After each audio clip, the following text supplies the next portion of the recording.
Hi, Gavin. Hi, Louie. Happy Pride. Happy Pride. Happy day before the 4th of July, even though this episode will come out I know. after the 4th of July. We are celebrating America. We're celebrating gays. Yeah, gay America. Gay America. Hey, it's the 90s. Everyone's gay. Thank God. So, real quick heads up, you're probably going to hear some extra noises in this episode. We're recording in a place we don't normally record, but part of that is we don't want to boil alive in a back room, and also because it's the night before July 4th, I have neighbors who are blasting music. So it's really just a lose-lose situation for all of us. Please stay with us. Stay with us. During these tragic audio times. Trying times. Hard times. Hard times. I mean, it's officially Gay Wrath Month. Ooh, so, yeah. It's like the backlash. Yeah, Here we are. I mean, we're keeping angry. We're keeping the spirit going though with this episode. Exactly. We were like gonna try and like get this out in time for Pride things, but like we're busy gays. Yeah. We got things to do. We do have stuff to do. Busy gay things to do.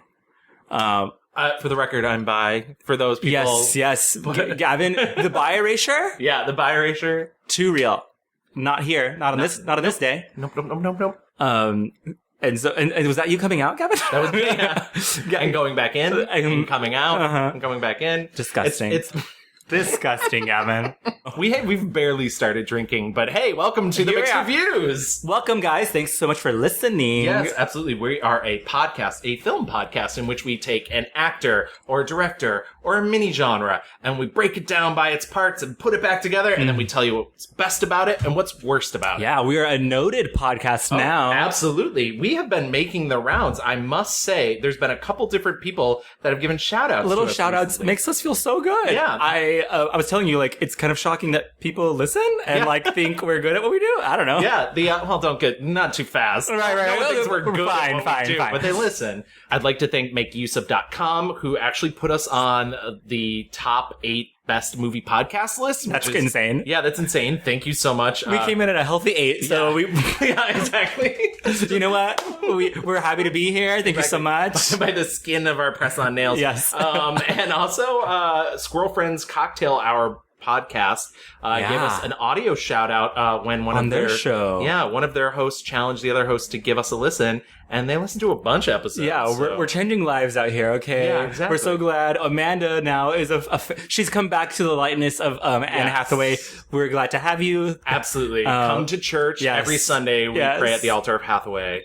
All are welcome. But thank you so much, everybody that's gone out of their way to mention us, to reach out to us, and to really talk about us and spread the word about us, the gospel of the Mixed Reviews. I would also, because I like to read these, and I always say I'm going to, and then I forget, I would also like to point out that we did get another 5-star review on iTunes. This one's from Jim F. Qualls, and it's titled Worth a Listen. Found this podcast through This Had Oscar Buzz podcast.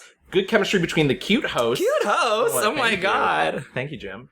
And each episode is a nice length. Definitely worth a listen if you're a movie nut and pop culture fan. They do a good job giving you just enough research about each artist to be a thoughtful listen, but not boring. Wow. That is the first time someone's called me not boring. So... Thank you very much. But yes, before we move into this week's subject, which you did mention is a very prideful subject. Yes, we have some old business to take care of. It's been a little bit, but the last episode we did was on the hunky-dory Australian Chris Hemsworth. We asked you guys to go in an online poll and to vote what your favorite movie was. It's crazy. All I remember from that episode is abs. Yeah. It's all... So crazy. Yeah. It was just like you and me. Which is your favorite Chris Hemsworth ab? Yeah. I like 3. I like upper left. You know that upper one? left. That's a good one. A good one. Yeah. Girls looking good this season. In last place was Rush with 5%. Bad Times at the El Royale, which was our guest Joel's pick, came in at 12%. Ghostbusters strangely came in at 14%. We barely talked about it too, but I'm glad everybody enjoyed his performance. Overwhelmingly and sexily enough, Thor Ragnarok came in at 69%. Ew. Nice. Yeah.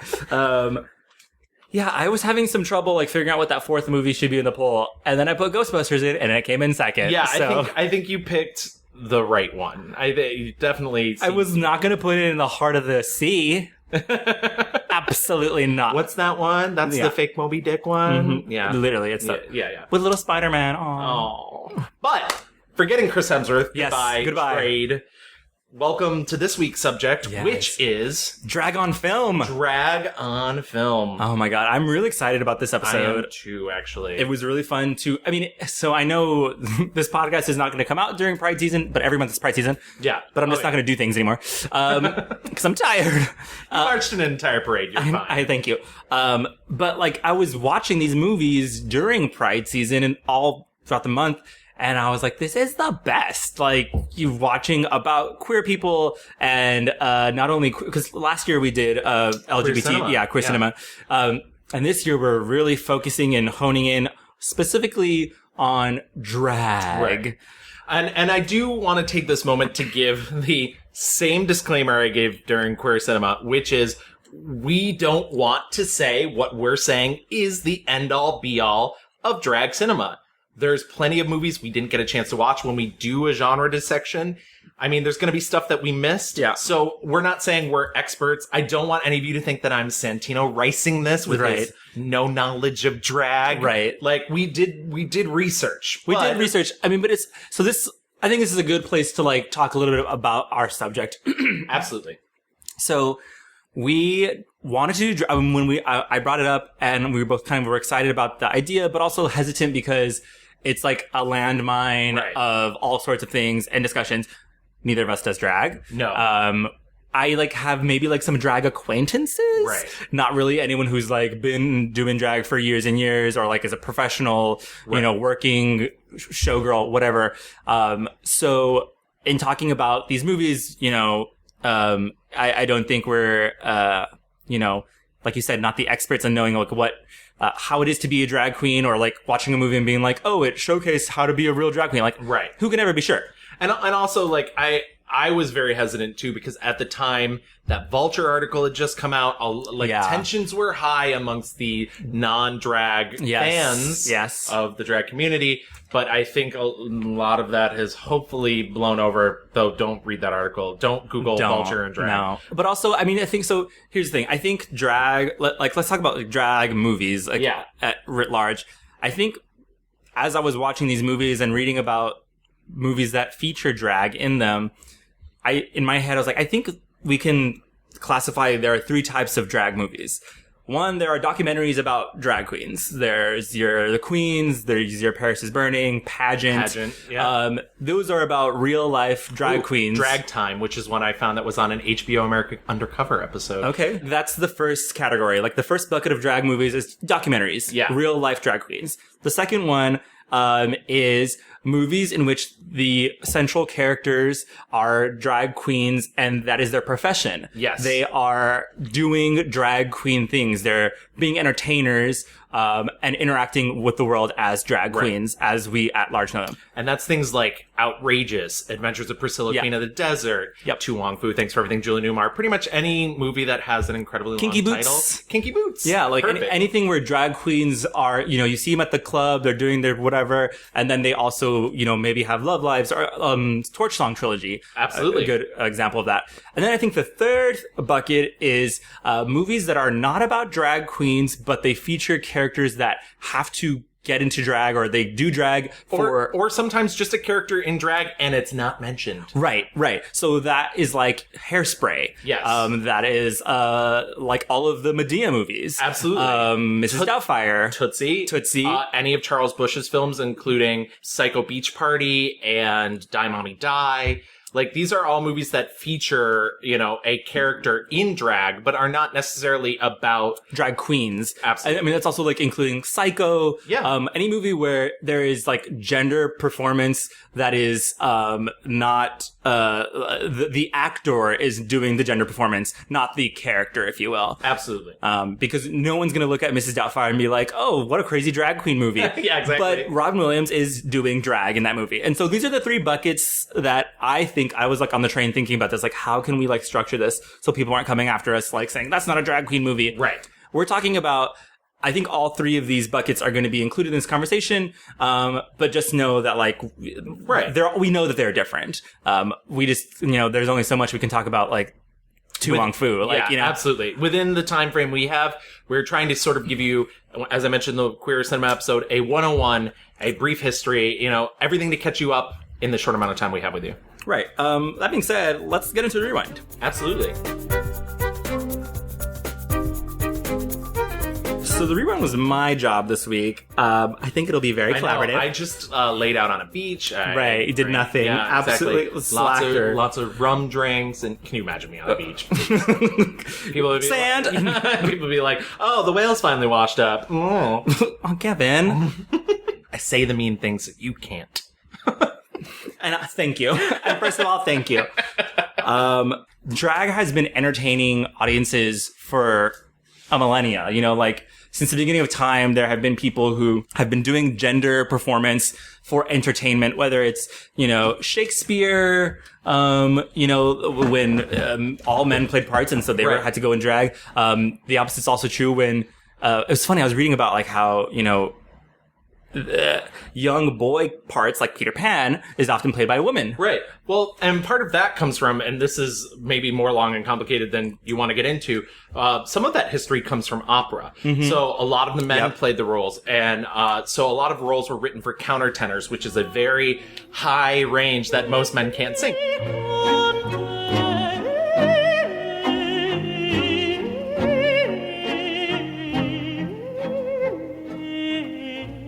Which led to the castrati, which was men having their genitals removed so they could sing these roles, and that fell out of fashion. So what you do is you would Can't understand why. Yeah, I don't know. You would cast women in these roles, and they became what is known as pants roles. Yeah. So you had women doing drag as men, drag kings, if you will, on stage. So it was interesting because it was sort of the reverse of what was happening during Shakespeare's time, in which only boys played women. Right.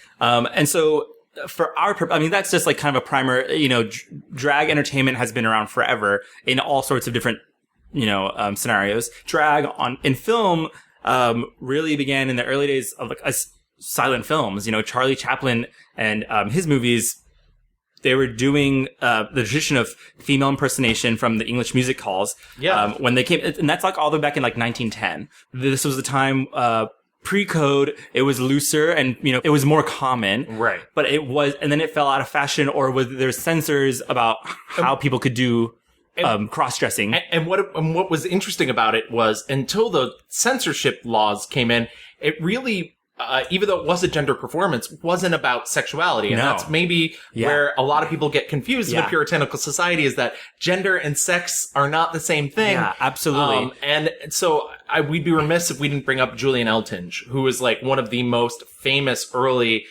drag performers, a man who did a bunch of silent films, looked beautiful as a woman, but would get into fistfights with people because he wanted to prove his manhood. In 1911, Julian Eltinge, often referred to as the greatest female impersonator in theatrical history, won critical acclaim for his cross-dressing role in the play The Fascinating Widow. He even had a theater named after him, which is now, if you live in New York City, the AMC Empire in Times Square. Wow. Yeah. My favorite place to get bed bugs. That was the Julian Eltinge Theater.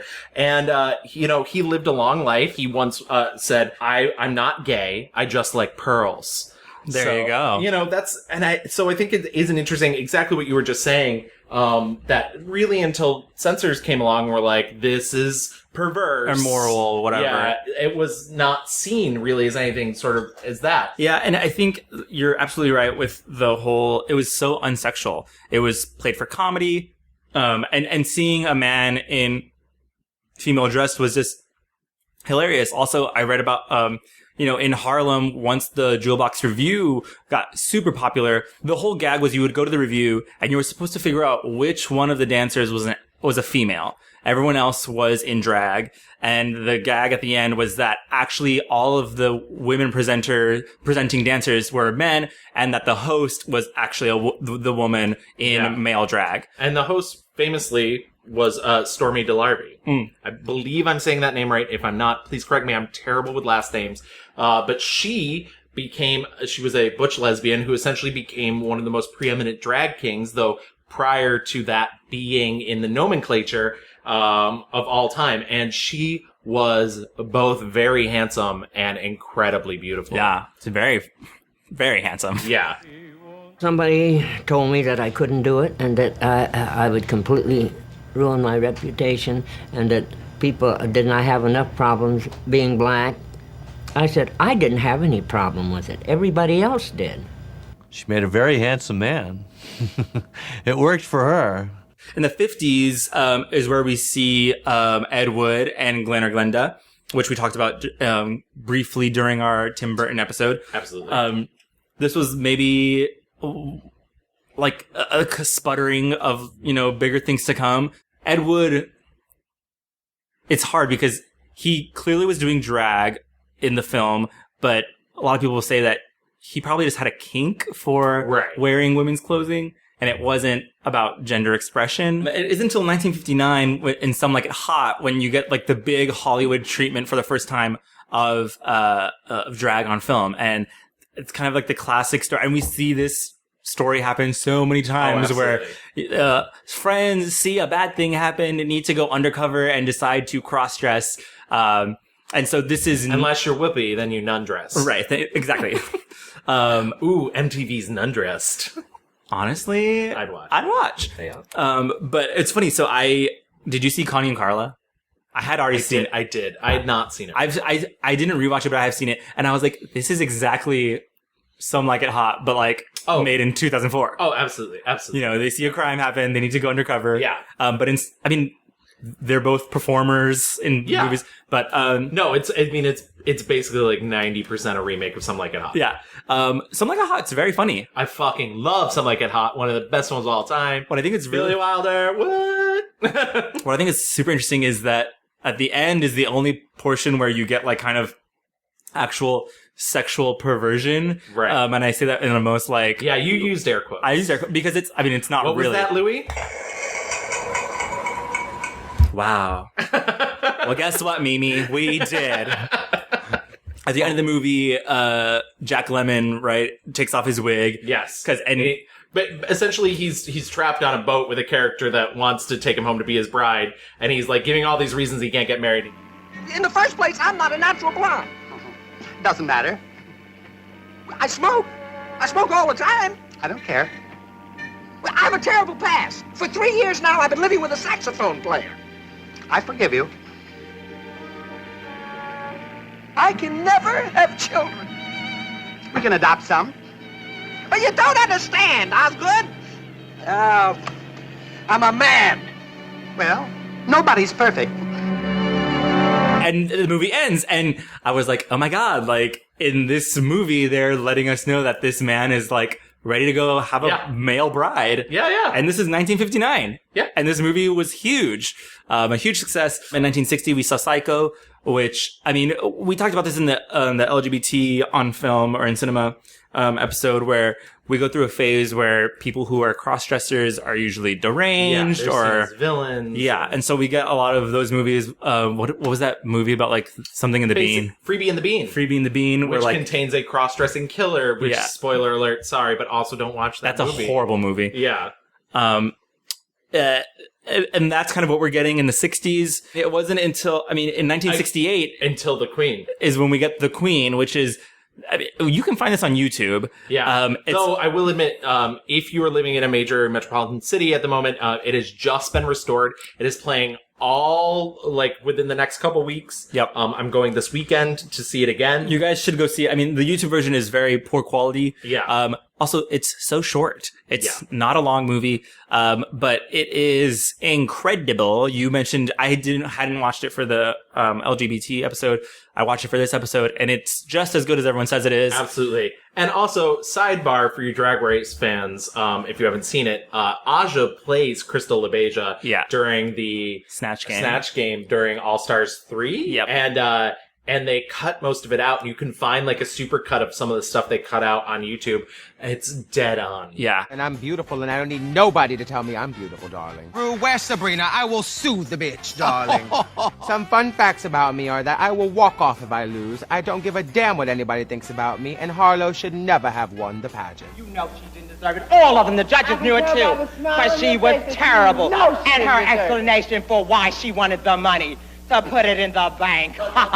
She's not getting any money because Sabrina is not going to pay her. They're good friends. It's only publicity, and it's bad publicity. What's wild about this movie is if you've watched Paris is Burning, or even like live in New York or follow drag queens, the House of LaBeija still exists. Yeah. And so it's literally like seeing the beginning of this history that is so, profound and, I don't know, luxurious. And it's really incredible to watch. So highly recommend The Queen. In the 70s, we get none other than Mr. John Waters doing his filthy shit. I watched Pink Flamingos for the first time. Have you never seen Pink Flamingos? Holy How have you shit. lived until now? I will tell you what, Pink Flamingos is not a safe for work movie. No, it is not. I don't know what it was. There's fully a portion where a man lying on his back and like is this full gaping butthole. Mm-hmm. And I was like, and it's just, I don't know what the purpose was really, but so Pink Flamingos showcases Divine, who we'll see more and more in the 70s with these movies. We see her in Hairspray. Right. Divine is arguably the most famous drag queen of all time. But throughout a vast majority of his life, he hated the to be called a drag queen. Wow. He liked to be called a character actor. And he didn't, and in the stipulation of him being a character actor was that he could play both male and female roles. Like I said, I'm screaming at people, I'm not a transvestite, I'm not a drag queen, I'm a character actor. I never set out in the beginning of my career just to play female roles. But fortunately or unfortunately for me, they were the only things that were offered to me, and they were the leads of the movies. So you don't go around turning down parts that are the leads or that are written for you if you're a young actor. I had no idea, though, that they would be such strong characters that people thought that was all I could do. I don't think it's insulting to call him a drag queen. I don't know if there's any other better description for the art form that he did, but I do think it's interesting that he sort of rejected. Part of it was he didn't like the idea that he would be pigeonholed to only play drag. Right. And, I understand that. Well, in all these movies, Divine plays himself in Pink Flamingo, and they don't say, like, this is Divine, a drag queen. It's just, this is the person Divine. Right. And we see her in Hairspray playing the mom character. And in Polyester, which I think is probably Divine's best role. I rewatched Polyester. I hadn't seen Polyester in years, and I was just like, oh, fuck. Divine's so good in this movie. And I know what this reviewer was doing, but there was a very famous review. I think it was the Washington Post when the movie came out. They were trying to take another actor down a peg by doing this, but they said at this point in his career, Divine is basically indistinguishable from Liz Taylor. What? And I think that's such a compliment. That is a compliment. Yeah. Divine. In 1975, we get Rocky Horror Picture Show, which becomes a huge cult, classic, and you get all flavors of drag. I think if we are defining drag as gender performance, no matter which way the wind blows on that, it's funny online. A lot of people say it's like cross-dressing, like that's not your gender, right. But I think even like in Connie and Carla, we see these two bio women doing drag. Yeah. And so, and yeah, there are a lot of women who do drag. It's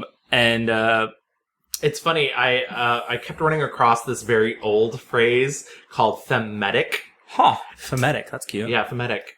Weird though, in a way. The early 80s is before we get out of the 70s real quick, okay. just so I get this in here, because I think it'd be Outrageous. I saw Outrageous, yeah. We have a vinyl of Outrageous over No way. here. Yeah, oh, absolutely. Starring Craig Russell. It's a Canadian film. Yes. He plays a drag artist, and what's cool about seeing this movie is I think it's really honest to the drag scene at the time, because drag during the 70s was not a, thought well upon, art form. And, right. I think a lot of gay men wanted to move more towards the accept us sort of, so they would dress, preppy or butch, whatever we want to describe it. And Outrageous is about a man who, is femme, can't do anything about it, but is also an amazing vocal mimic. Yeah. And he can do Judy Garland. He can do anyone on Snatch Game. He's got. Yeah, pretty much. And he does this amazing medley at the end of the movie.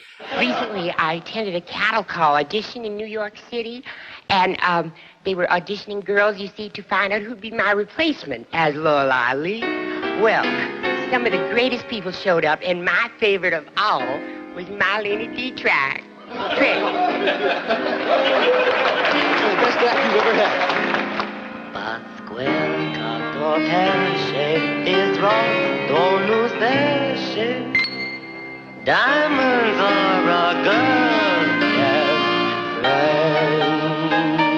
Outrageous is really cool and also shows a working drag queen, like a working person who, and I just love seeing movies where it's like this person goes home, is out of drag, has a sister he's taking care of, you know, has a job and is trying to, he has dreams though. And it's basically about a guy in Toronto who's a drag artist, moves to New York. And I think we'll get to this when we get to the 90s. That is definitely one of my negative things about most drag queens in movies, is that if the movie is about drag as though it's their job or art form, they stay in drag all the time. 100% of the time. Yeah. Drag is fucking painful. Ask any drag queen you meet. It is like high heels. Of course, it's not easy being a woman. Right. So I don't, I mean, we talked about this when I talk about Sweet November. Yeah. Those drag queens who are just casually sitting at dinner with their friends in drag. Oh, no. Unless you like to, so then fine. Yeah. That's different. Yeah, that's different. So we get to the early 80s and we have a lot of stuff going on. Tootsie comes out in 82. I think the movie is very whatever. I don't find what's-his-face as charming as people do. Dustin Hoffman. Yeah. I also don't think it's I don't get it. I think it's a little dated. Yeah. But so there's that. But I mean, all to say, the movie was hugely successful. Oh, absolutely. And opened a lot of doors for, I mean, Dustin Hoffman, whatever the fuck we think, was huge. And it was a manly man, masculine. And like, to see him doing the full getup, has, I think a lot of people now, actors will say like, if Dustin Hoffman can be in drag and people don't like shit on him for being like quote unquote like femme or gay or whatever, why not? You know? I'm gonna do the mixed reviews thing on you. On the flip side of that, I think it does lead to a sort of rash of straight actors playing drag queens in movies or doing drag in movies. And unfortunately, oftentimes, I mean, usually it only lasts for a little bit, but it's the joke is, isn't it funny to put a man in a dress? Absolutely. Two things. It says women can't be funny, and it says that the act of femininity in itself is inherently funny. And something to be laughed at. Well, and seeing a man lower himself. Yes. To like playing a woman is funny. So I will say there are some drawbacks to Tootsie, and I think maybe besides the fact that once again, I also just don't think Dustin Hoffman's as charming as other people do. I think that's part of that as well. And as we go forward in time, we'll see that a lot. Yeah. Whether like Mrs. Doubtfire is a part of that, all of Eddie Murphy's things that he does is a part of that, Medea, et cetera, et cetera. That same year, we also get Victor Victoria, where we get the lovely Julie Andrews, high glamour, like never looked better. Yeah, absolutely, especially like I have a thing for women dressed as men anyways, and And Victor Victoria is very good. Absolutely. Well, her husband, Blake Edwards, directed it, and no one, quote me on it, can set up a comedy shot, like a vast going comedy shot like Blake Edwards. I won't get into it now, but if you ever DM me, I will tell you about my favorite scene in that movie. Okay, cool. In 83, we get Yentl, which is Barbara, doing her little Jewish man drag. Yes. She just wants to study the Talmud. Yeah, that movie is such high camp. Like, singing that song, Piece of the Sky, whatever the fuck it's called. Is the movie good? I don't know. But like, it made me laugh though, and it's funny, and like, who's the young Mandy Patinkin? Yeah. God. I've heard bad things about him, but like, he looked great back in the 80s. In 1985, there's a movie called Just One of the Guys. That movie is,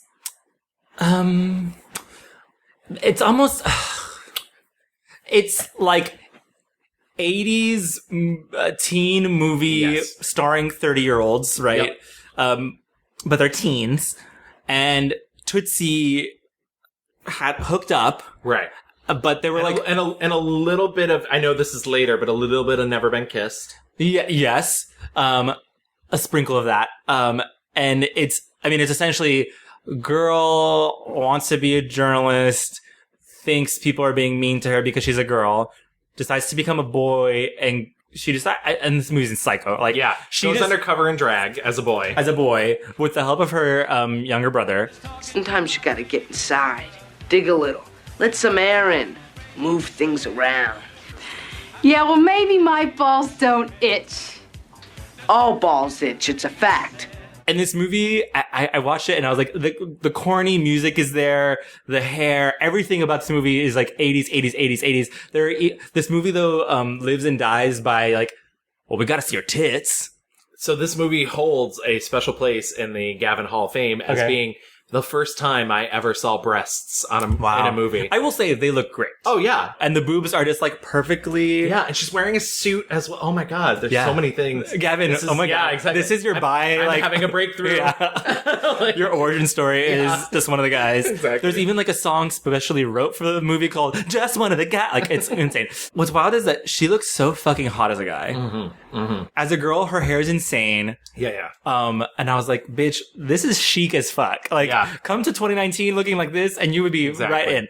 The movie's kind of hot garbage, but it's a funny relic. It's definitely of its time. It's of its time, and what we mean is offensive. Yeah.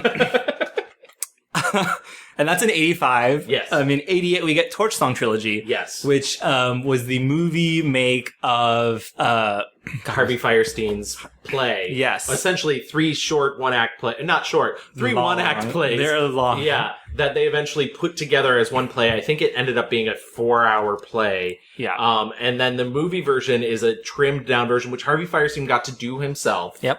And it's a shortened version, and it's about a man named Arnold, who is a drag queen for his profession, and it's sort of like the loves and losses in his life. Is this the first like modern movie that we see of an actual working drag queen and they're like day to day? I can't think of another movie that all these other movies before then are either like playing for jokes or like doing it out of like selfish reasons. Like, Yin Yentl, Barbara wants to learn, so she does drag. And Victor Victoria, she needs a job, so she pretends to be a man who pretends to be a woman. This is the first time you see, like, Arnold wants to be a drag queen. That is his profession. Yeah. And also maybe it's just like, this is the first time we see a modern gay man who, because even in Outrageous, it's not necessarily about the sexuality. Right. Yeah. Outrageous, I would say, like, opened the door. Yes. And I think Torch Song threw it open. Yeah, Torch Song. Because this is the first time you see him like trying to find love. A young Matthew Broderick is in this. And he's so good in it. Yeah. Gotta say, I saw the stage version they did last year. So last year they brought it back to Broadway, and what they did is they let Harvey Fierstein go at it one more time to trim it down. Yeah. And I think Michael Urie started it. Michael Urie started it. I think it's 2.5 hours. In this version, it's just called Torch Song now. Yeah. We had conflicting opinions on it because I didn't love it. I thought Michael Urie was amazing. Yeah. Don't get me wrong. I thought the trimming of it cut out some of the heart of it because it removed too much of some of the stuff in the middle. If you watch this movie, and I recommend it, it will make you cry. Yeah. I think my biggest problem is being young and beautiful. It's my biggest problem because I've never been young and beautiful. Oh, I've been beautiful. God knows I've been young, but never the twain have met. Not so as anyone would notice anyway. A shrink acquaintance of mine believes this to be the root of my attraction to a class of men most subtly described as old and ugly. I think he's underestimating my wheedles. See, an ugly person who goes after a pretty person gets nothing but trouble. But a pretty person who goes after an ugly person gets at least cab fare. If you can find this movie, you should see it. It very much feels like an artifact of the start of our generation of gays and drag.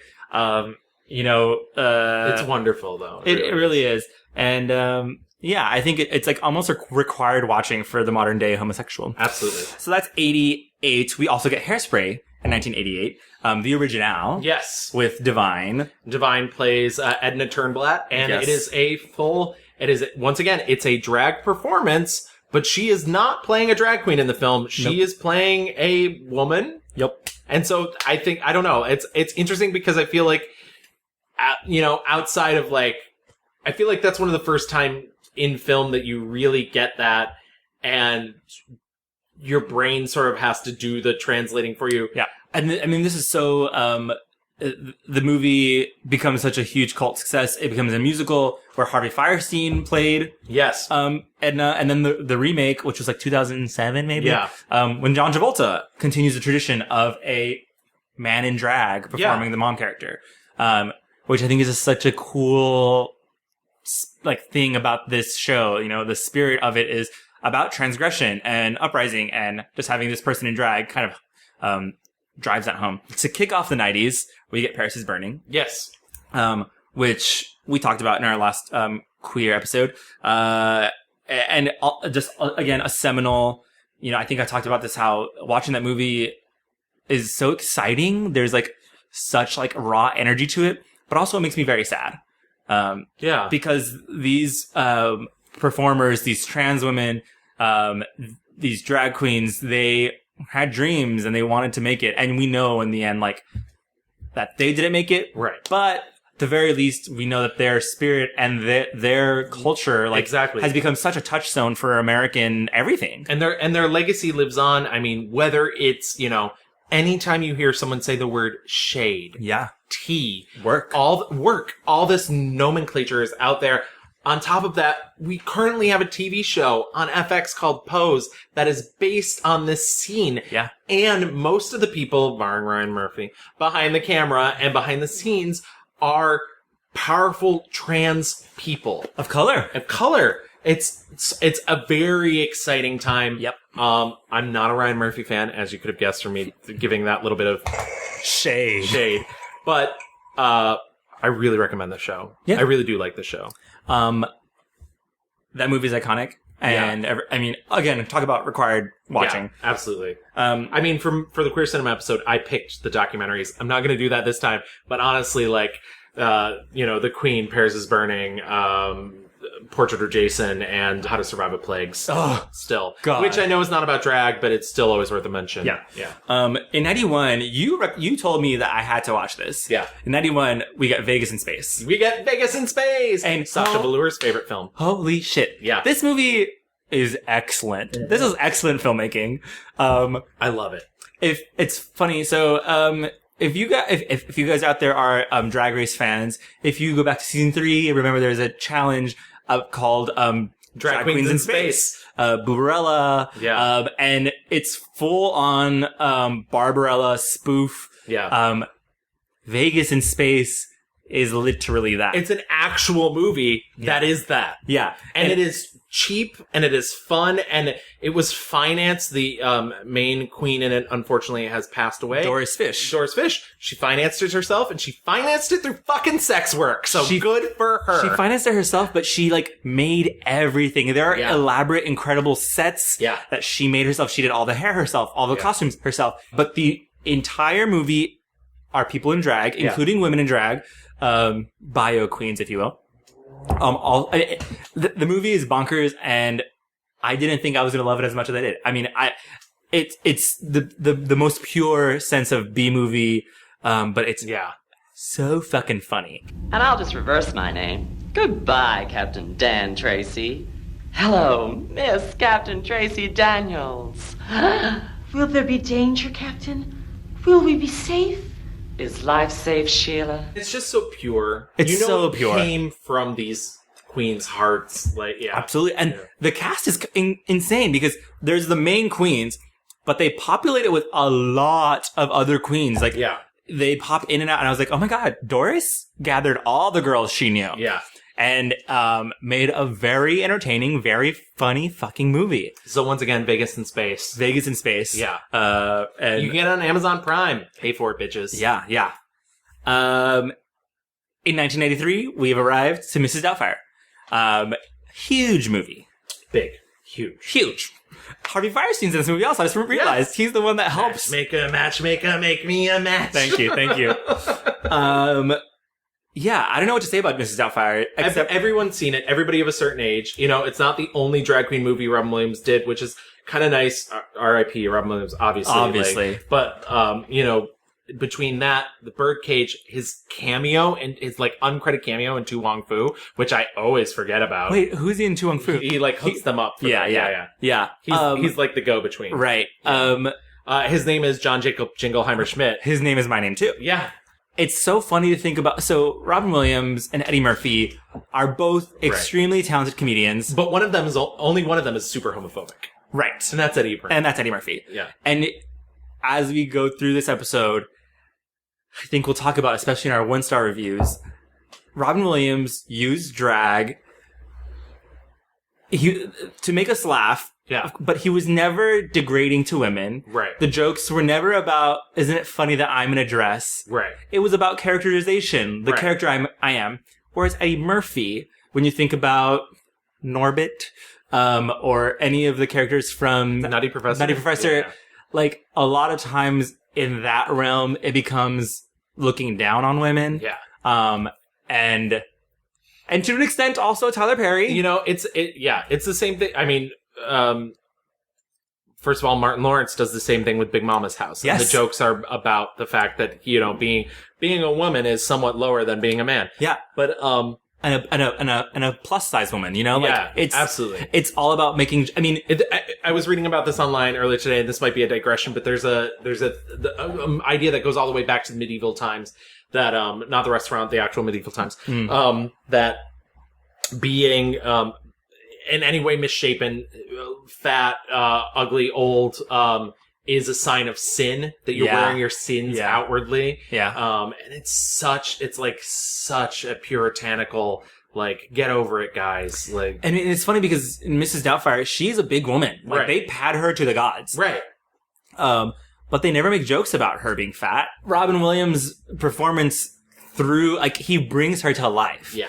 You know, I just think it's really funny and interesting to look at both ways, because I think, and I'm sure there are other movies that we've missed, that you can be successful in being a straight man. Clearly, Some Like It Hot. Right. Where you're a straight man doing drag, and it is funny because you are creating characters that are good, and, you know, you're not making fun of women, and, like, women are so crazy and emotional. Right. And they just want to cry all the time, or they're so fat. Like, at which a lot of lazier, I think, comedies fall back on. I digress. So the early 90s, much like the early 80s, is a great time for drag and film. So not only do we get, as the before mentioned, Paris is Burning, Vegas in Space, Mrs. Doubtfire, we get Priscilla. Yes, the Adventures of Priscilla, Queen of the Desert. Yes. Which does huge at film festivals. Yeah. And within the same year, basically within the same year, you get To Wong Foo, Thanks for Everything, Julie Newmar. Yeah. Which, in a way, are parallel movies. To Wong Foo is obviously the much more Hollywood version of Priscilla. But what's interesting is most people are like, these movies are copying each other. There's no time. Yeah. There's no time in between.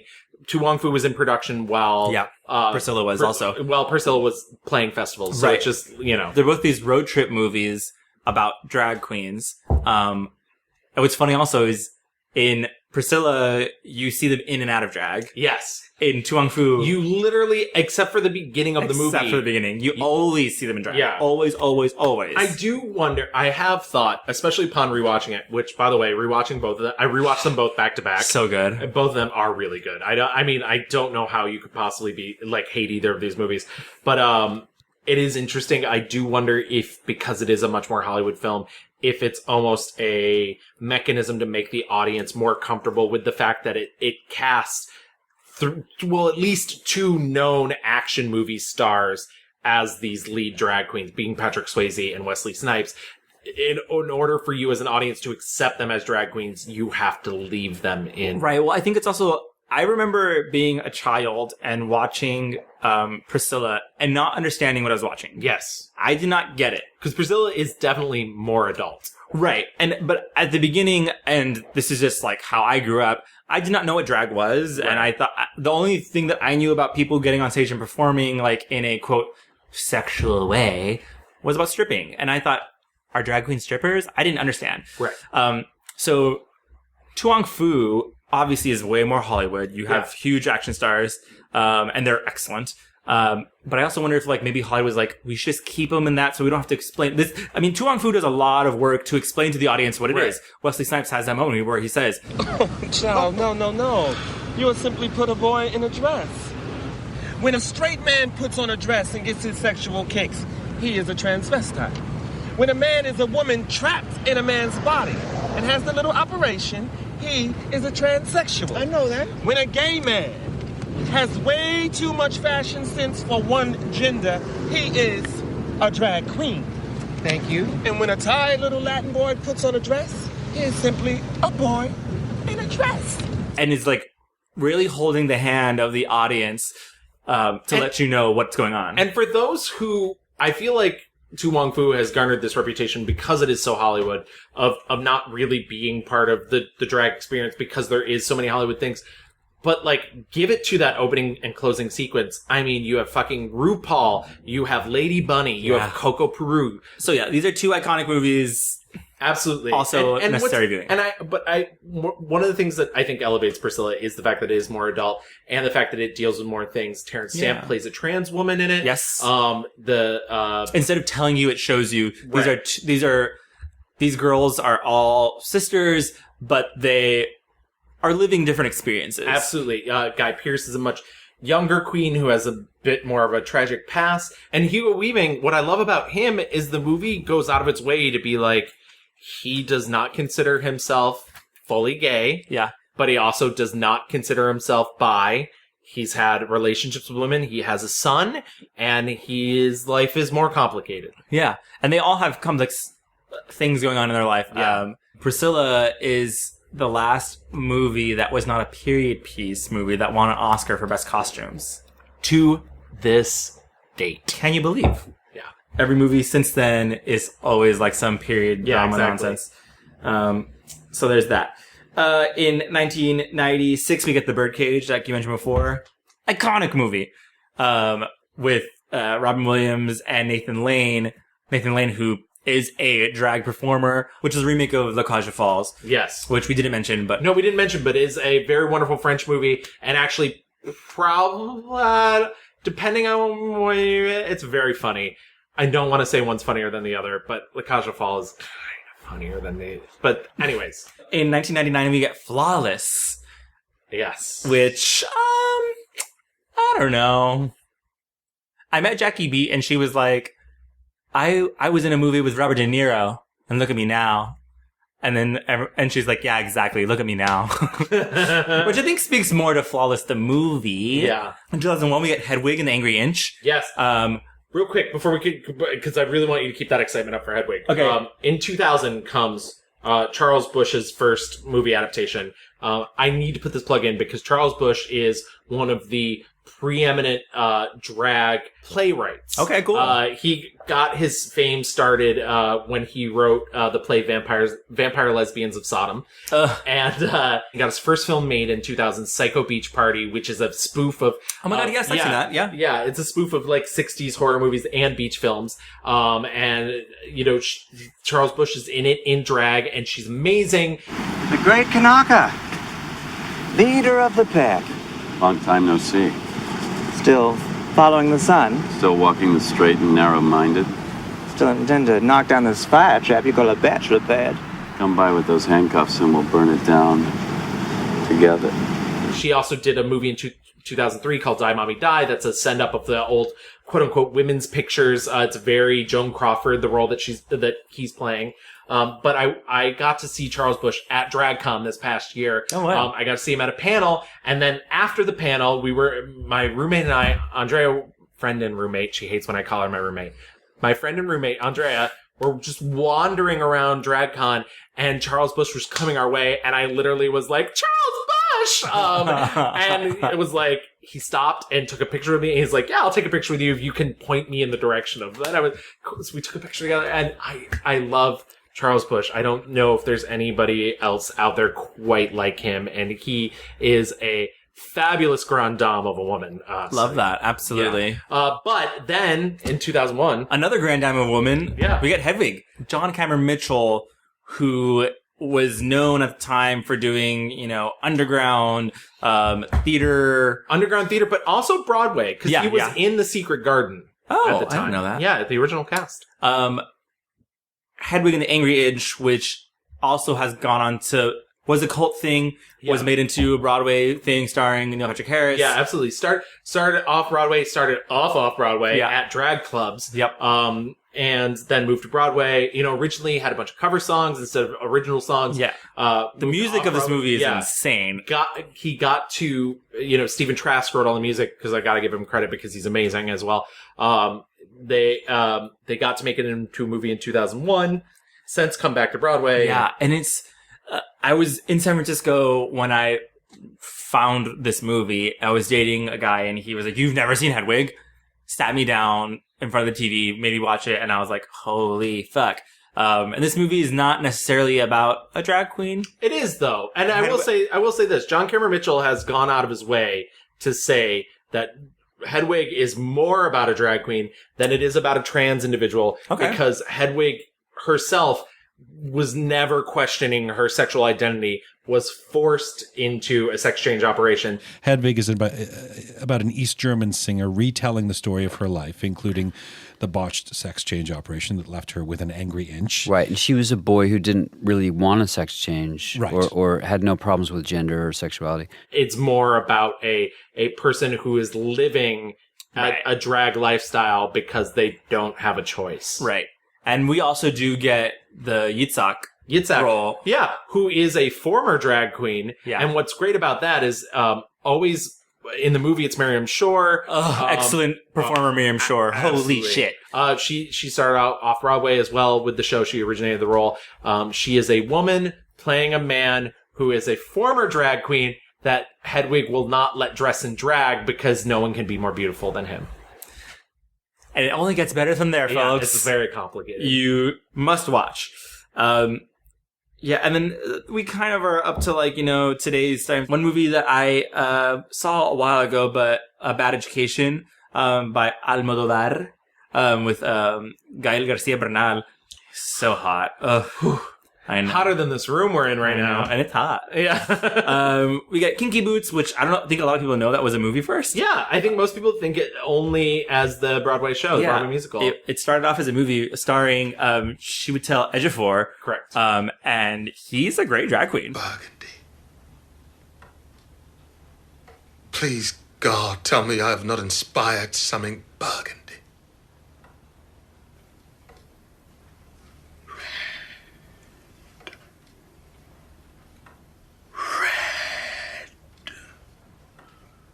Red!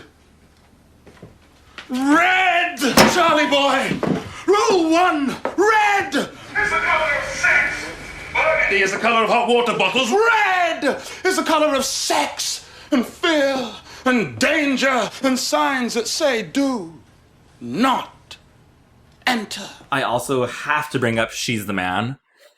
Holy shit, Amanda Bynes is so good. Who knew I needed the Mrs. Doubtfire starring Amanda Bynes? She's the Man is a Shakespeare adaptation of Twelfth Night. Yeah. Yeah. And it makes sense, and it's excellent. Beyond that, we get Pageant in 2008, which I think is so interesting. Mm-hmm. I rewatched it again for this.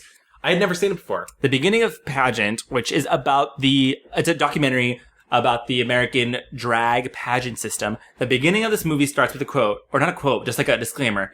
In the drag pageant system, illusion is everything. Illusion is key. Yeah. Any body modifications is strictly forbidden. Yes. And I think that's very telling about the pageant system of that time. Yeah. If I might be incorrect, but I think I've read and heard that currently, yes, things have changed. Starting to change. Yeah. Like, that's the key part. Yeah. Starting to change. Well, more and more it's pageants. 2019. Yeah. More and more pageants are now allowing, trans women and, drag is ever evolving. Especially in the sense of... But it's so crazy that the pageant system created this, box to put drag queens in, when a lot, and you'll hear this, Lady Bunny talks about this. We didn't mention Wigstock the movie, which comes out in 95. Wigstock started in the late 80s. Lady Bunny created it. It's a big performance festival. Lots of drag queens, lots of wigs. There's a documentary that comes out in 95. RuPaul's briefly in it. She, for some reason, gets to make the cover of the movie. But for some reason. But there's so many other lip syncas in it. Jackie Beats in it. Lee Bowery's in it. So you get all these amazing drag performances in that. But, she talks about the fact that when she got started in drag, almost every drag mother she had was trans. Yeah. So it's interesting that the pageant system is the one that came along and decided to place a box around it and say, no, we are excluding trans women and trans people from this competition. Right. It's weird because when you put this movie up against Paris is Burning. Yeah. In Paris is Burning, they talk about realness. And they talk about the performance of looking real, no matter what the category is, whether the category is school time realness, business executive realness. It's all about performing the reality that you will never become, or you never be. And so in pageant, it's all about the illusion, which is kind of the same thing. These are men, mostly from rural areas in the South, or, not urban centers, that are giving the illusion that they are women. These, and they are performing as, the women they look up to, whether it be like grandmother characters or country singer stars. Yeah, and the trying. Regal one is, I will say every single person that they highlight in this documentary, excellent story. Yeah, including Pork Chop from the first season of Drag Race. Including Pork Chop. Yeah, first person to ever get on a Drag Race, by the way. Yeah. I recommend pageant. It's an interesting look into this. They take it so seriously. Yeah. The people who run this. It's a huge fucking deal for so many people. And what's crazy is it's a time capsule, but it's only 10 years ago. Mm-hmm. So that's the interesting part to look back and be like, oh, this was only a decade ago. This feels like such a long time. Yeah. Now we're getting things like Hurricane Bianca, Cherry Pop, which was directed by the guy who does basically all the Drag Race Girls music videos. Yeah. Where we're getting such an influx of Drag Race Girls that they are, putting out movies. Yeah. And that's kind of where we're living right now. I can't think of like a super modern drag on film. No, but I do think it's everywhere. I mean, obviously, it would almost be a disservice if we didn't mention RuPaul's Drag Race in a way, in like a contextual way, right? Because we've mentioned it a bunch of times in like a jokey way. But RuPaul's Drag Race starts about a decade ago, maybe closer to 12 years ago at this point. Though it was Logo's big flagship, and now it's so popular, it's only on VH1, right? And you get people, as we've said, you hear the nomenclature around, you hear shade. But also people are spending a lot of money to go see these girls. Right, absolutely. And buy merchandise and... Right. The merch is everywhere. You mentioned the movies. Someone like Bianca Del Rio is big enough to get her own movie made. In this month alone, they're having their first pay-per-view event. So really? It's a haters roast. And it's almost becoming like, the unfortunate thing is once things start to cross in the mainstream, in this household, I don't know how you feel about it, but these later seasons, we've started referring to them as professional wrestling for straight women. Wow. Because that's what it feels like. Well, it's that whole, it's eating itself. Yes. Which is fine. Whatever. Things will change. We didn't mention there's a new documentary called Wig out. Yes, absolutely. Wig just came out on HBO. It is about the revival of Wig Stock, which happened last year just for an anniversary. Yeah. I don't think it's happening again, unfortunately. Yeah, I don't know. Because it didn't happen this year. But it is the return of Lady Bunny, and bringing her thing back. And, all shade to RuPaul. She even says, we can't afford RuPaul this year for all the people that make her look like a woman. All shade, all tea. All shade, all tea. And, but one of the things I do think is interesting, and I implore you actually to watch Wig. I thought it was really great and thought it was really fantastically made as well. One of the things I think is interesting is if you look at Wigstock, the movie, which is all up on YouTube, and then you look at Wig, which is on HBO Go, it's interesting because Wigstock, the movie, comes in 95, and the message seems to be tolerance. Like, we just want people to tolerate us, to acknowledge we're here. And Wig feels more like, no, it's not tolerance, it's equality. Right. Environment that I grew up in large clubs, I think we could use a dose of community. When we had a common enemy, like rampant, unchecked discrimination, inability to marry or serve in the military, or AIDS. We did come together because there was an enemy to fight. Now I think we're tending to fight each other more. And I think that if we got in each other's faces, we would say, oh, yeah, I get it. The whole idea of Wigstock is that we wanted to be considered freaks because it made it feel like we had gotten into some in crowd in New York City. It's not like, fuck you, we're the same. It's like, fuck you, we can be as loud or different as we want to be. Absolutely. And we still deserve the same thing that you have. Absolutely. Sorry, once again, fireworks. Fireworks. It's me beating Gavin. Yeah. Yeah, and so maybe Wig is like where we can end naturally for the history of drag on film. I'm sure we missed a bunch of movies in there. Absolutely. But one of the things about doing a genre dissection is we're not going to hit everything. Yeah. All these drag cultures are so specific and small and regional. And there's so many different versions of drag. I mean, we brought up Drag Race, which is its own very narrow description of drag. Yep.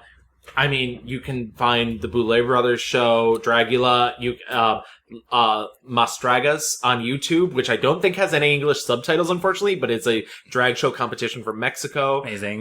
There's currently going to be Drag Race Canada coming out. There's Drag Race Thailand, which is so much fun. But also the episodes are way too long. But yeah, so I mean, it's sort of everywhere. Alyssa Edwards got her own show on Netflix, Dancing Queen, which I don't know has been renewed or not, but yeah, I think we covered all of our bases. Hopefully, you Absolutely. know, we have from Divine to Bianca Del Rio and everyone in between, from Julian Eltinge to Charles Busch. Yes, from big time Hollywood, you know, down to Doris Fish and you know, making things that she loves for her community.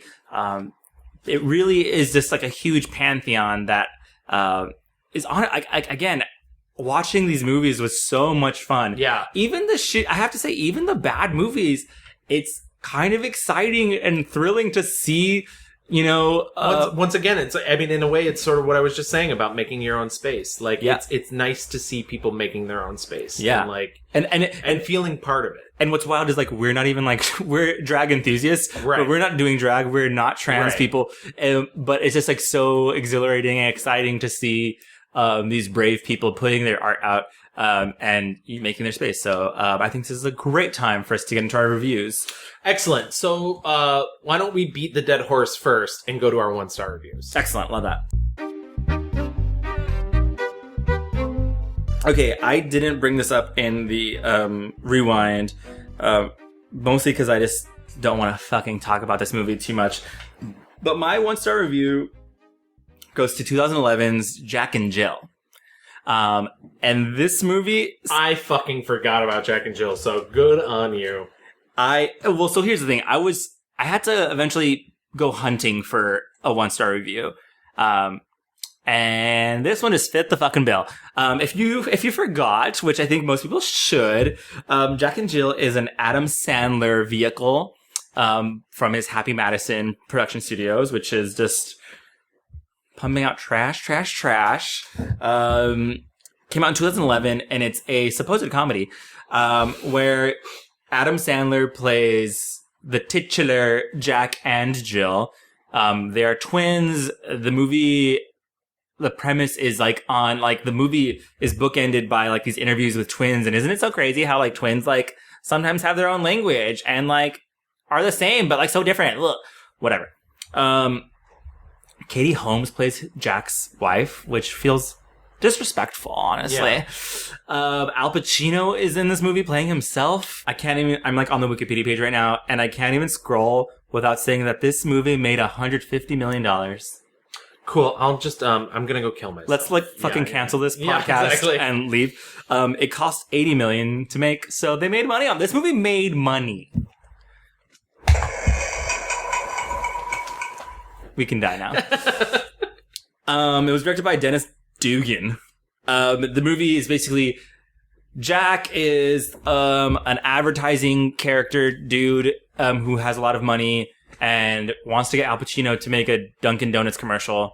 He has a very annoying twin sister named Jill, who lives at home with their mother.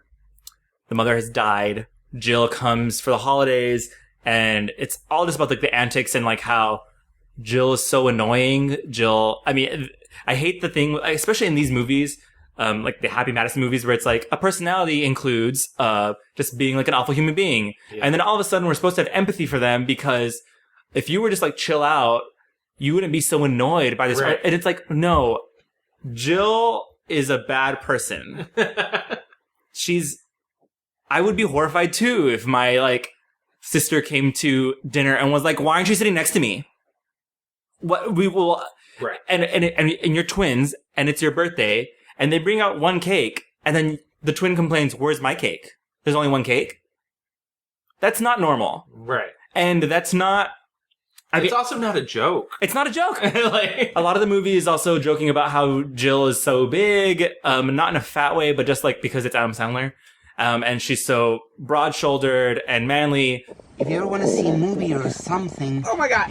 Okay, yeah. I just hold the thought. I have to go. I have to. What did I say? Oh, no, it's not you. It's the Chimichangas. Oh, they're making a run for the border. Oh, you're throwing chimichanga bombs? Oh, God. Jill? Where were you? Oh, she's not talking to us still, I guess. I am not talking to you. I am talking to Aaron. Aaron, I gotta go make some chocolate squirties. Oh, God.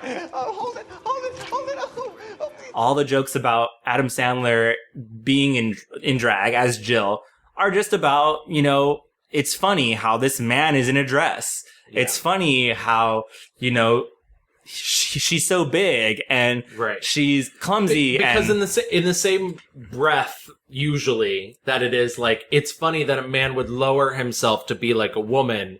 The joke of a woman having traits like a man makes her lower as well. Yeah. Because a masculine woman is also something terrifying to men. I know what this movie is trying to make me do. It's trying to make me feel that Jill is annoying. Right. It absolutely... And it's doing that thing where it's like, it's intentionally being annoying because it's funny, quote unquote. Right. But in the end, I know it's going to do a bait and switch and tell me that I'm a bad guy for thinking she's annoying. And if I had more empathy for them, then I will have changed. And so in the movie, in the end, Jack does have this change of heart because he can't believe how mean he's been to his sister because he doesn't, quote, understand her. But it's like, no, she has being genuinely annoying and genuinely not a good person. And it's a super shitty. And so, Jack and Jill 2011 made a bunch of money, so fuck them. I know this movie's not about drag queens, but I think it's a prime example of straight men who missed the mark completely. Yeah. Like, on all fronts. Like, someone in Hollywood is like, Adam Sandler's funny. You know what would be funnier? Adam Sandler in a dress. Right. Blech. Go ahead, Gavin. So I'm going to move back, not super far, but I'm going to go back to 1999, which is still not a great time for gays in the media. Right. And I'm going back to the 1999 crime comedy drama film, Flawless. Yes, Directed by Joel Schumacher. Okay, wow. Famed window dresser Joel Schumacher. Yes. That's not me throwing shade. That's what he did before directing. I'm very glad we're talking about this movie because when I didn't know this movie existed, and then I saw it, I was like, I have a friend, and I'm not going to name them because it's a friend I love. Like, literally, like, is basically the brother I never had, who loves this movie and has recommended this movie to me for years. And it's bad. I think they're wrong. Yeah. So in this film, Philip Seymour Hoffman plays a trans woman who is also a drag queen. Right. Who starts giving singing lessons to their neighbor, played by Robert De Niro, who's a conservative cop who has had a debilitating stroke. Yep. And, like, that sounds okay, I guess. Like, the log line of that sounds okay. Okay. Also, there's a crime plot. There is a crime plot. Yeah, because a drug dealer has been robbed and is missing their money. Well, I think, like, because the movie, like, lies upon that they are all living in this slum. Yeah. That bad things happen in this slum. Yeah. And so, like, I think De Niro has his stroke trying to defend a person who... Getting robbed, I think? Yeah, he's getting robbed. Which is the same, I'm pretty sure basically the same people that come after them at the end. Yeah. I genuinely found the crime portion of this movie so confusing. Right. It's like, I think the mafia maybe runs the hotel, or it's not a hotel. It's like an apartment building that's full of crazy and eccentric people, which is why this trans woman lives there. I found it very hard to empathize with this conservative cop character who suffers the stroke, because he's not just conservative. He's not conservative. He's vulgar. Like, he's literally saying the worst things possible to Philip Seymour Hoffman. Can't do this. No, honey, can't lives on won't straight. All right? Why don't you try fucking faggot? You know, because you were always pretty good at shouting that across the alley. Fucking faggot. Prick. Cockfucker. Asshole. Girly man. Republican. Yeah. Fascist. Fucking faggot. There you go. Yeah, it's open. There you go. If you came here with a belly full of self-pity, you came to the wrong fucking place, all right? I left sensitivity back in the sand pile. Also, I'm aware that the language had not evolved enough at the time, but like when it is revealed, which is a good halfway into the movie, that Philip Seymour Hoffman is not a man, right? Is a trans woman, pre-op. Yeah. I was like, what the fuck? Because even she refers to herself as a he. Right. I think, so the movie, the crime part falls in, I mean, spoiler alert. Yeah. Philip Seymour Hoffman's character has stolen the money, whatever, the money, whatever it is. From a drug dealer. Yeah. And is hiding it. And so the drug dealers are looking for said money. And she wants to use the money to get her operation done. Yeah. Absolutely. Which, like, is fine on its own, but on top of this, like, the plot I didn't think was that good. I thought De Niro was very not good. Well, it's almost like, I wonder if they thought this movie was going to be like an Oscar Beatty thing. Right. Because he's doing the most, he's full on like, you faggots, you don't, and cocksucker this, and cocksucker that. Yeah, and then Philip Seymour Hoffman is giving you everything. Like, so, well, this is the main issue with me. Philip Seymour Hoffman's nominated for a Screen Actors Guild Award for Best Lead Actor. Wow. I found his performance as this woman so offensive. Really? So mincing about, so, like, not authentic. And apparently he studied for months. And to me, it was like acting school 101. Once again, he's dead. I feel bad beating up a dead guy. But it literally was just like, oh, I'm playing a woman who is in a man's body and is also a drag queen. So I'm gonna lisp. I'm gonna hold my hand like this. Yeah. I'm gonna say honey. And it, like, literally was every acting choice you make on the base level. I remember at the beginning of this movie, I was like, oh, I don't know if he has it. Yeah. As the movie goes on, and obviously I know that's not how movies work, but there are some parts where I could feel him breaking through, and I'm like, okay, we found it. There she is. There she is. Right. And so it's very wobbly. You're right. It's very wobbly, and I bet it's because he didn't understand, really. It's almost as if, like, kind of like the script doesn't understand. Absolutely. Who she is. Yeah. I don't think because for a big portion of it, it's just like, you're a man who does drag. Right. But then there are other portions where it's like, oh, he's playing a woman. Right. This is a trans character. Trans character. And so because the movie doesn't know what it's doing, I don't think he knew what he was doing. He's obviously a very good actor, but I think you're right. I remember I had the same feeling, and people will come for me, when I saw Angels in America starring Andrew Garfield.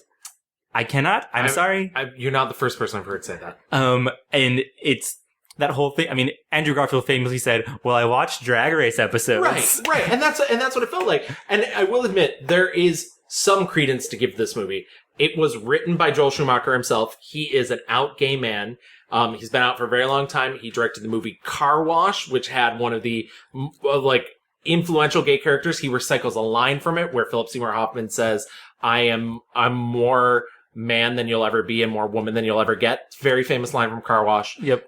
It gets recycled here, Joel Schumacher. So, there's that in point. There's that point of view. And as you mentioned, Jackie Beats in the movie. There's other trans and drag performers that are in there. But unfortunately, it all feels hollow. It all feels like shtick. It's a confused movie. It's an interesting artifact of the time. Yeah. And I think because there are all, like, surrounding this, like, convoluted garbage of a plot. Yeah. There are all these like, actual trans and gay and drag queen characters.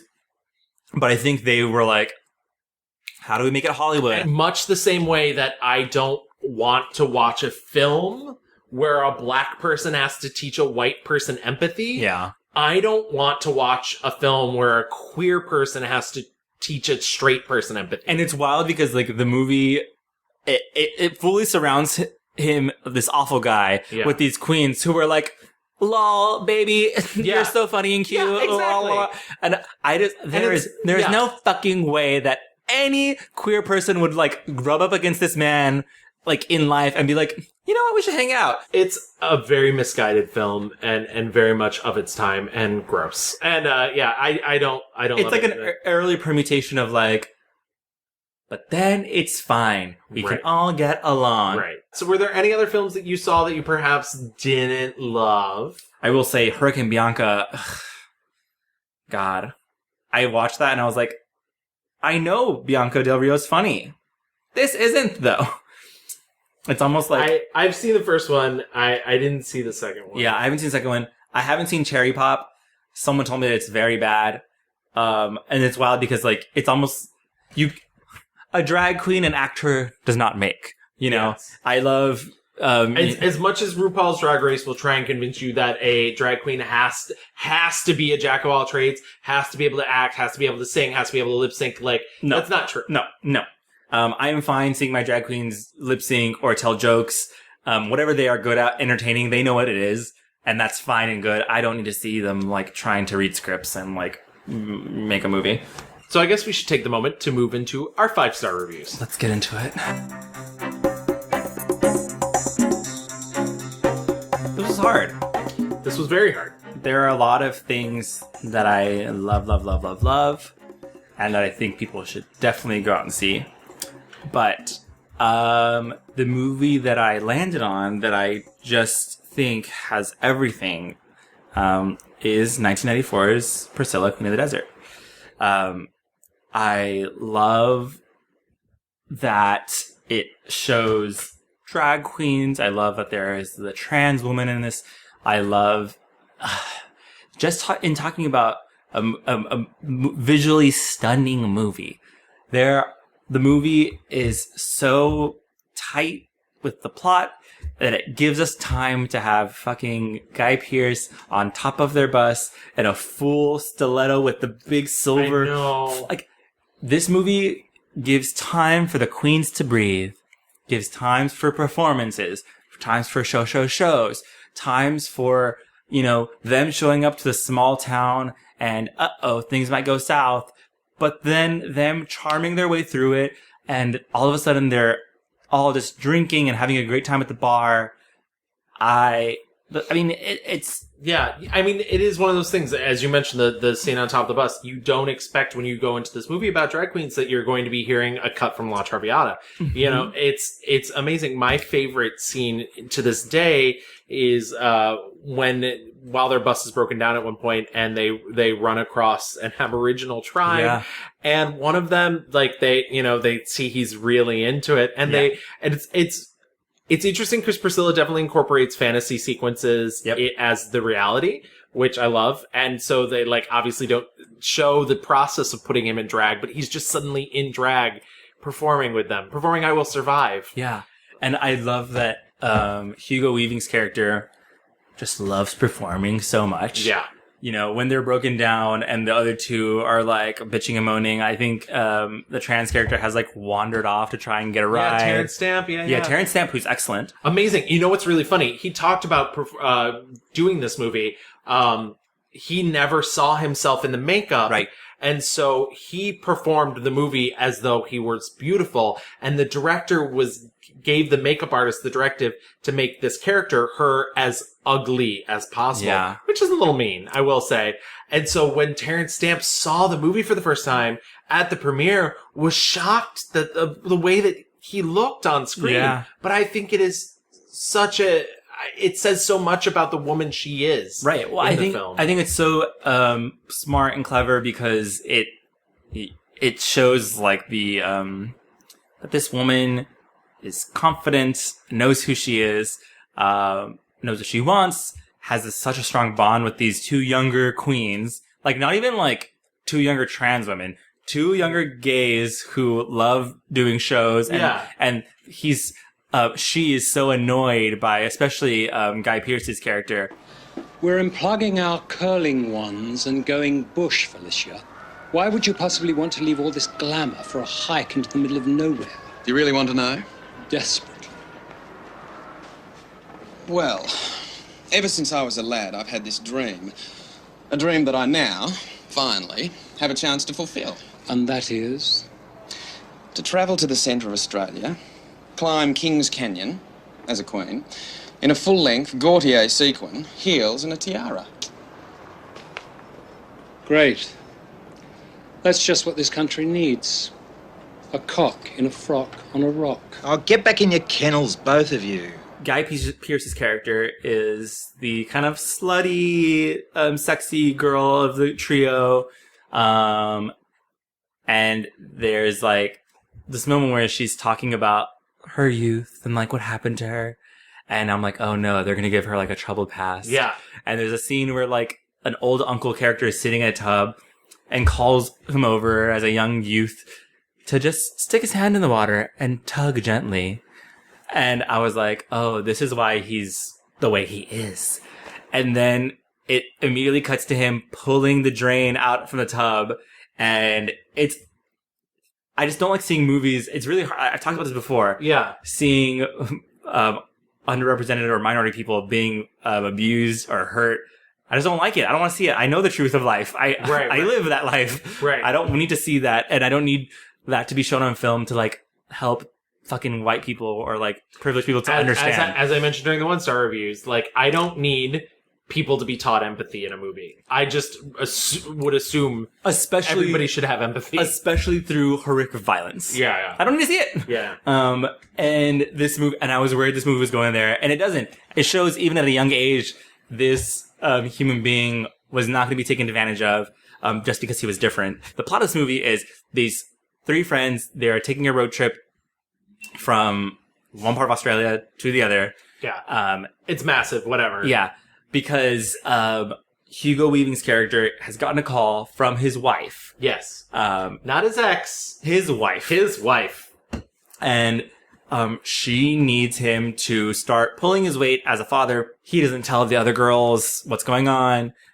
He's just told them he's booked a gig. Yes. And the antics all throughout, and they look amazing, stunning, all of it.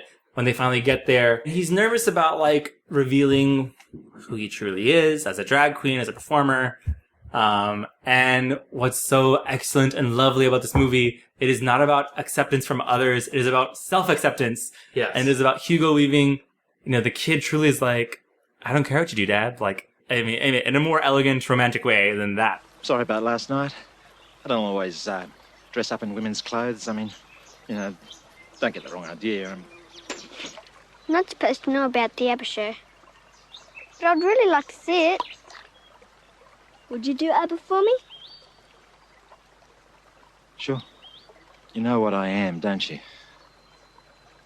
Mum says you're the best in the business. Well, your mother was always prone to exaggeration.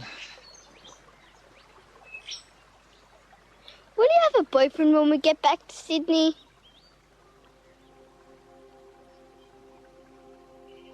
Maybe. That's good. Essentially, this kid and the mom, they're like, it's not a big deal. Right. He just wants a dad. And no matter what you do or who you are.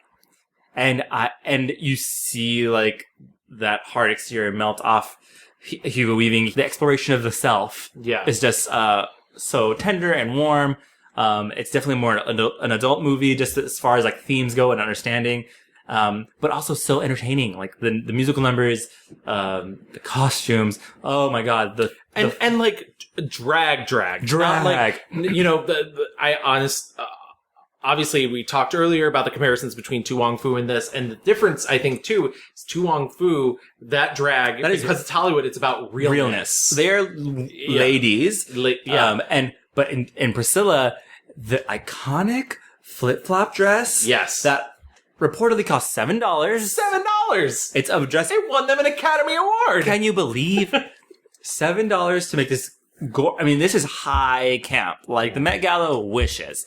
The looks are amazing. It's in the purest form. And it's not even just about realness. There's a scene where they're all like dragons, like going out on stage. These are entertainers.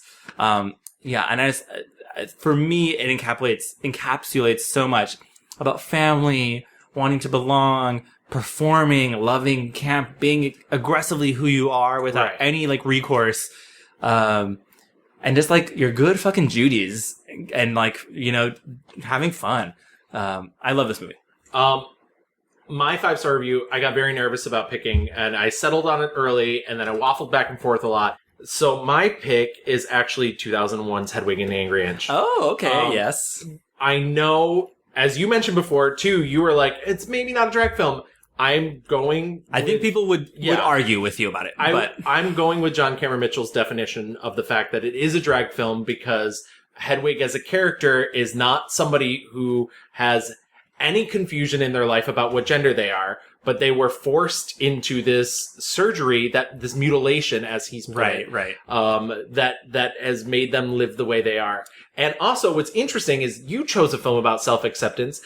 Hedwig is a film about self-acceptance. Mm-hmm. So Hedwig is a rock musical story of I believe he calls himself a little slip of a boy, growing up in East Berlin, who wants to desperately get out. He has a kind of tragic backstory. I know you don't love tragic backstories, but tragic backstories are fine. Just like the violent, like portrayal of them on screen. I don't need that. Like, and the only way that he can see to get out of East Berlin at the time is by marrying a soldier. He falls in love with this American soldier, and the only way they can get out is if they're married, and the only way they can be married is if he passes a physical. So for him to pass his physical, he has to present as a woman. So they go in for a sex reassignment surgery. It is botched. It leaves him only within an inch of genitalia. An angry inch. But they're able to leave for America. They move to Junction City, Kansas, where Luther, the army man that he married, very hunky. Yeah. Immediately leaves. The Berlin Wall falls. So Hedwig could have left without doing. He made a choice that he didn't want to make. Right. You know, he thought the only way to leave was to become a woman. Yeah. And then there are a lot of stories about this. You know, in the Middle East, being trans is seen as a medical thing. Yes. And it is more accessible to be trans in the Middle East than it is to be gay. And there are stories. I read a novel about, you know, a young girl who she is in love with her best friend, and she would rather be a man and go have surgery. And there are cases where, you know, family members catch their gay brothers and sisters and force them to get sex changes. Wow. And so imagine just being like a gay man and, you know, you're caught and if you have a choice, you can either be stoned to death or killed, however, or you can go have a sex change and fucking, you know, like, do you want to live or do you want to like have this sex change that you don't want? And Hedwig does not want to have a sex change. She's left in Junction City, Kansas, alone, doing nothing, and essentially starts taking odd jobs, working at army bases, and realizing that she loves music. Yep. And becomes a musician. She falls in love with essentially the son of a soldier that she's babysitting, who's of age. Yeah. So I will get that out of the way. And essentially teaches him everything she knows about music, and he becomes a famous rock star and abandons her. Yeah. And that's where she is. She's on this tour that's following his tour, basically giving everybody the tea on who Tommy Gnosis, the rock star he's become, is. You know, ladies and gentlemen, the road is my home. My home, the road. And when I think about all the people I have come upon in my travels, I have to think about the people who have come upon me. Tommy, can you hear me? From this milkless tit, you sucked the very business we call show. Okay. You want to know about Tommy Gnosis? Yeah! Okay, I'll tell you about Tommy Gnosis. She's never come to terms with the fact that because her life has shattered, she has also gone about shattering all the lives around her. Yeah. And because she can't accept who she is, she's basically made it her personal mission to destroy the lives of those around her. Yeah. Including Yitzhak, who is her boyfriend. Yeah. And Tommy. Yeah. Who's not a good person. I don't want to side with Tommy on this, but Tommy's a child. Right. So Tommy doesn't realize what he's done. Yeah. It's a movie about self-acceptance. As I mentioned, the songs are amazing. The looks are fucking amazing. And like the outfits they put John Cameron Mitchell in. And it's funny because it started as such a low rent thing. John Cameron Mitchell himself was very nervous about creating this drag character without having a background of drag. He started out at this club called Squeezebox, where in order to perform, you had to be in drag. Stephen Trask, who wrote the music, was the main musician at the club. When he approached the owner about this thing that he'd been writing with Stephen Trask, the owner was like, you have to do it in drag, but it can't be anything that's making fun of these drag queens and trans women who do this professionally. Hedwig is not something you slip on. Hedwig will be something you live. Being a kind of more traditional actor, I was hanging out downtown and watching these drag queens and trans performers and rock gods who were not famous doing their thing. There was a club called Squeezebox. It was very formative for a lot of people, and Justin Vivian ended up there, and all these people who I learned from, you know, and not being a real drag performer, I was, you know, did not feel like I fit in at first. And the performance is just incredible. Like, absolutely. Like it's, you know, the role of Hedwig. I mean, there is a reason why there are so many leading men that were like desperate to play Hedwig on Broadway. Absolutely. You know, I saw it in San Francisco with Darren Criss. Incredible. I saw it, it's going to make me sound like a crazy person. I saw it 4 times on Broadway. I saw Neil Patrick Harris. I saw John Cameron Mitchell. I saw Michael C. Hall, who I think is probably my favorite. It took me a while to come to terms with that because I saw John Cameron Mitchell play it on stage, but he had injured himself, so it's a much less physical performance because he had to sit most of the time. But Michael C. Hall brought such an intensity and anger to the role that I had not seen before, and I got to see Taye Diggs in it, and that was maybe the worst, but it's fine. Yeah, he closed the show. Yeah, exactly. The movie's really fantastic. Miriam Shore plays Yitzhak in the film as well. Stephen Trask is also in the film, and Michael Pitt plays both Tommy Speck, Tommy Gnosis. I don't know. It's such a movie that's near and dear to my heart. Also, I don't know when I would ever maybe get the chance to talk about it again. Yeah. And then, we're never, John Cameron Mitchell's directed, 4 films? We're never going to do a John Cameron Mitchell episode. So I figured I would just take my shot. Once again, I hemmed and hawed about this a lot, but I do think for me, it's just a really amazing drag performance. But yeah. Was there anything else that you saw that you think is an exemplary film? I did want to mention, and I didn't mention it during the rewind, there's this amazing Japanese film from 1969 called Funeral Parade of Roses. It's sort of an all-around queer film. There's a drag queen in it, and it's not necessarily a drag film. It's like loosely based on Oedipus Rex, and like it's good. It's not I don't know. Like, I told a friend about it, and he immediately looked up and was like, oh, that sounds like a sad gay film. It's not. It's, like, experimental and weird and a lot of fun. Yeah. Of, like, the things that we talked about in our rewind, I think the essential viewing, Torch Song Trilogy. Yeah. Vegas in Space, which I also read. Vegas in Space, Doris Fish said, I wanted to make a movie that wasn't like sad, woe is me drag, like Torch Song Trilogy. Right. She just wanted a campy, fun, and so essential viewing. I think Robin Williams is incredible and Mrs. Doubtfire in that bucket of drag films. Like truly the ally we deserve and needed. I agree.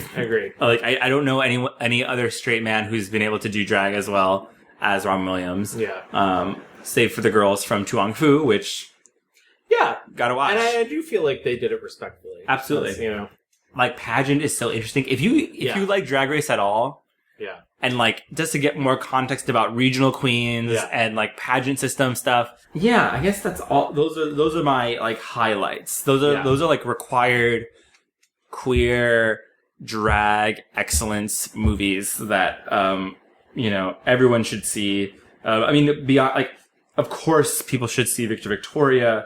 If you haven't seen Some Like It Hot. Oh, absolutely. That's like textbook. Yeah, absolutely. So before we move into our fast forward, why don't we do our mixed reviews review? For my 1-star review, I chose 2011's Jack and Jill. And for my 1-star review, I chose 1999's Flawless. For my 5-star review, I chose 1994's The Adventures of Priscilla, Queen of the Desert.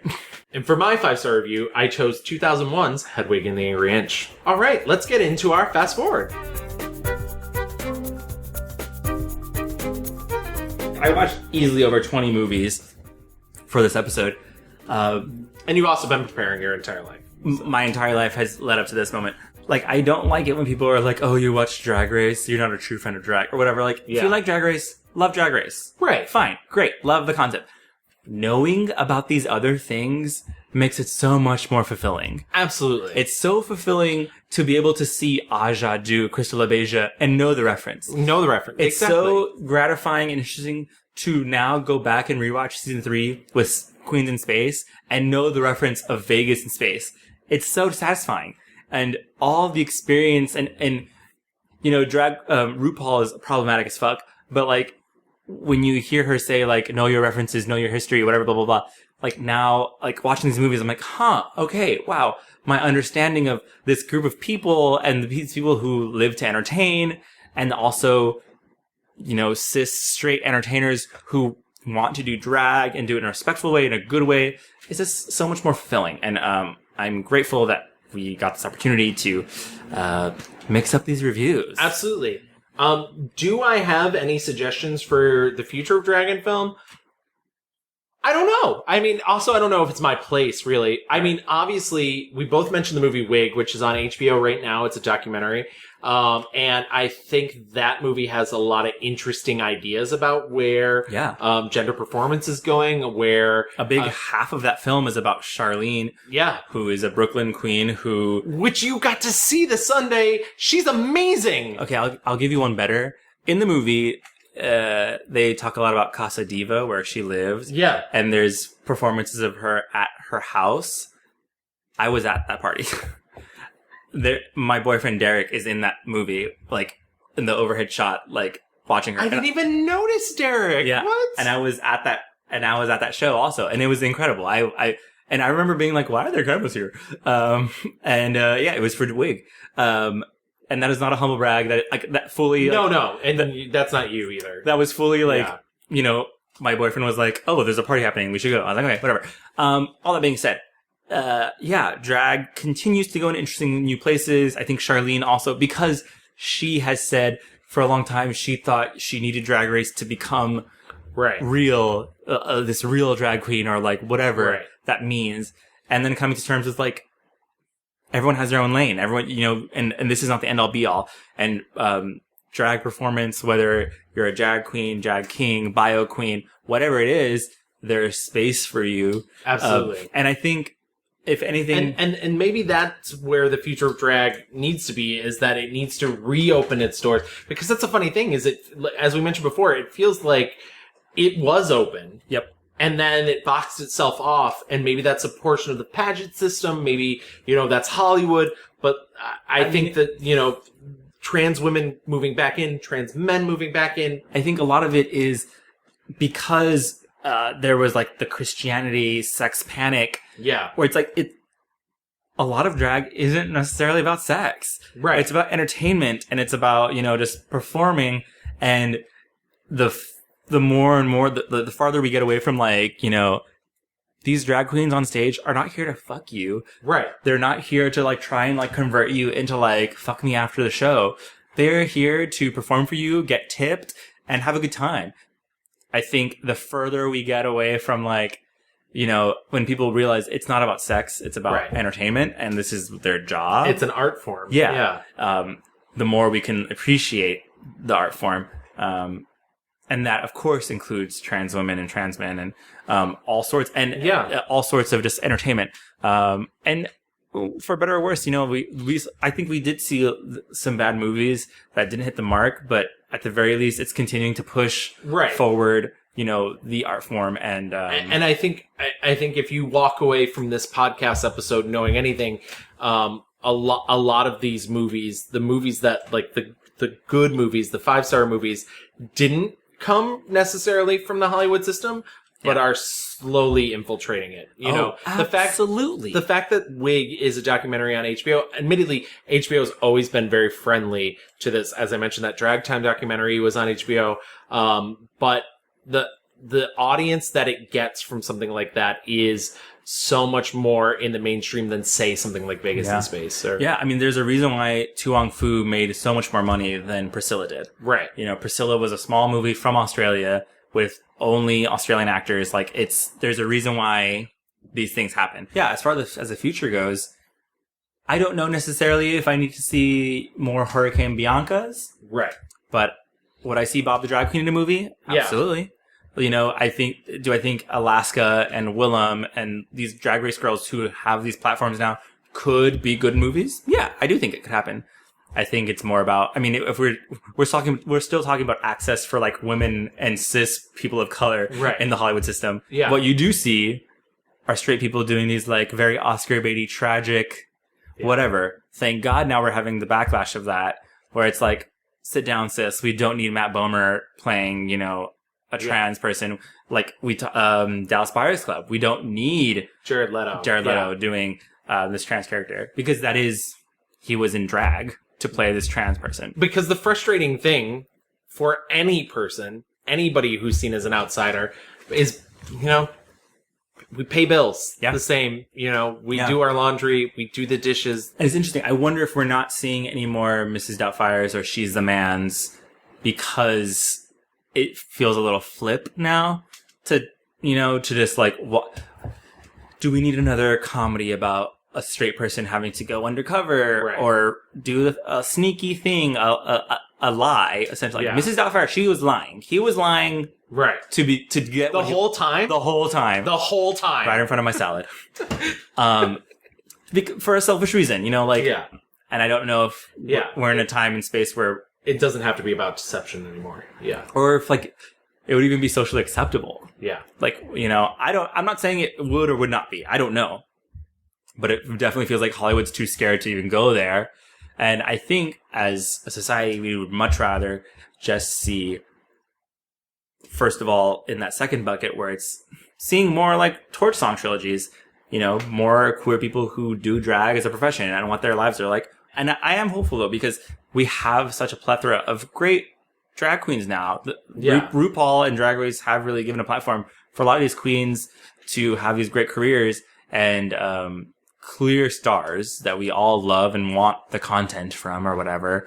I think it's only a matter of time before, we see some, hello, we saw Shangela and Willem in Stars Born. Yeah. And and every single minute they were on screen, killer. Yeah. Loved it. Absolutely. Excellent. And so hopefully we keep going in that direction. And I had a great time doing this episode. Me too. Absolutely. So I think that really sort of wraps up where we hope, this mini genre is going and headed. I want so many more drag movies. Me too. And like, once again, authentic, but man, I suck at closing these episodes. You should see you opening these episodes. Oh, I would. I had to do it once. I know. I do want to say this is our 49th episode. That's right. Next episode is going to be our 50th episode. Yes. So what we were thinking about doing was revisiting all of the subjects that we've done before if they've had a new project out. Yeah. You know, obviously this summer we got to see Will Smith as Genie in Aladdin. Yeah. You know, we've seen Anne Hathaway multiple times. Yeah, so we're basically going to go back and look at our past episodes and talk about the things that have happened since. Mm-hmm. If there's anybody specifically that jumps out at you, please contact us. And there's many, many ways of contacting us. How do you can find us online? Well, we are on Twitter at The Mixed Reviews. We're on Facebook. Just type in The Mixed Reviews. You can email us at reviewsmixed@gmail.com. Yeah, and you can find us everywhere. But honestly, truly, I would love if you guys would just message us however you can about, you know, revisiting anyone that we might have skipped over, something that you really love, or that they've come out with something since that you really love or hated. Yeah. Whatever. And we've done so many people. I Michael know. Douglas, Cher, Natalie Portman, like Yes. all these different people. Ewan McGregor, just pile on with us. Yeah. And if you're not listening to us on a subscription basis, you can subscribe to us on Apple Podcasts, Stitcher Radio, iHeartMedia, Spotify. We're everywhere. And if you are an Apple Podcast listener, please rate and review us. Leave us a nice 5-star review and type something nice for us, and we'll read it on the show. Yeah. There are so many, also a favorite thing of like drag movies, like all the clips. Yeah. They're so funny, these fucking movies. I love it. Read us for filth, but in a good way. Yes. Drag me, please. Drag me. Expose us. Cancel us. God. But yeah, thank you so much for listening, and we'll be back in 2 weeks to do our 50th anniversary episode. Can't believe we've made it. Oh my god. 2 years of bliss. Panty Bliss. Panty Bliss. I didn't mention that movie, God.